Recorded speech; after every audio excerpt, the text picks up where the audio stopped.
continues with No Wait Weather. Yes, indeed, it is cold outside. A look from our studios here in South Fargo at the downtown area, NDSU research area, as we do have some very cold air. In fact, it's the coldest it's been all day here in the FM area.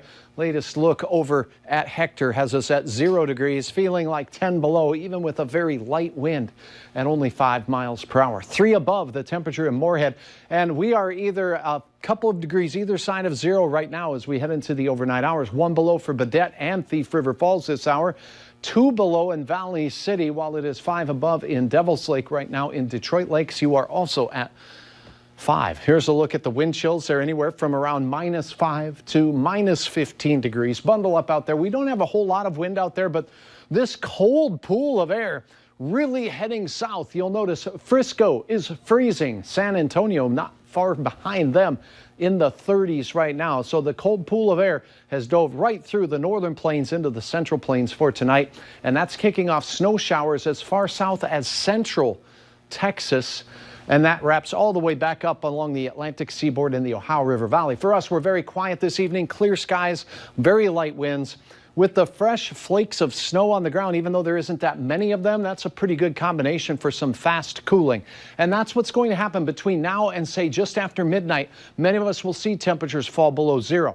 But as we go through the deep hours of the overnight, as long as we don't get too brutally cold, I think the south winds picking up, particularly in our western counties, will have things starting to warm towards daybreak.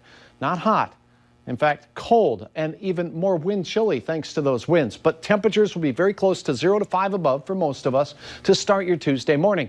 Then as we go through the midday hours, temperatures will be warming thanks to south winds.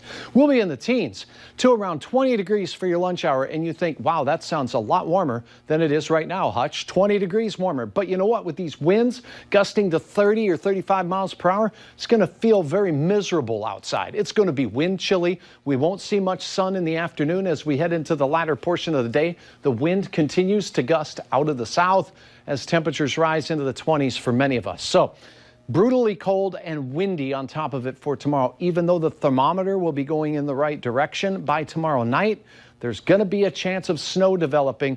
Our chances of snow in the valley increase as we go into the early hours on Wednesday, and we could have some shovelable snow there, measuring only a couple of inches the way it looks now in some places. Tomorrow morning, starting out at 5 degrees, warming up only into the 20s, but Hutch says, look out, it's going to bite tomorrow, those ears, because the winds will be between 25 and 30 miles per hour throughout most of the afternoon. Best chance for 20 to 25 is in eastern North Dakota and down south. Teens to near 20 for temperatures in northwest Minnesota. The squirrels getting smart, packing away some extra nuts out there. Aunt Donna capturing this snowy squirrel here, doing everything he can to, well, gather enough for what's turning into what could be a very long winter. All right, Wednesday, 29 degrees. Doesn't that sound nice and warm? It gets even better than that. Thursday, Friday, Saturday, woo-wee, warming up towards near 40 degrees.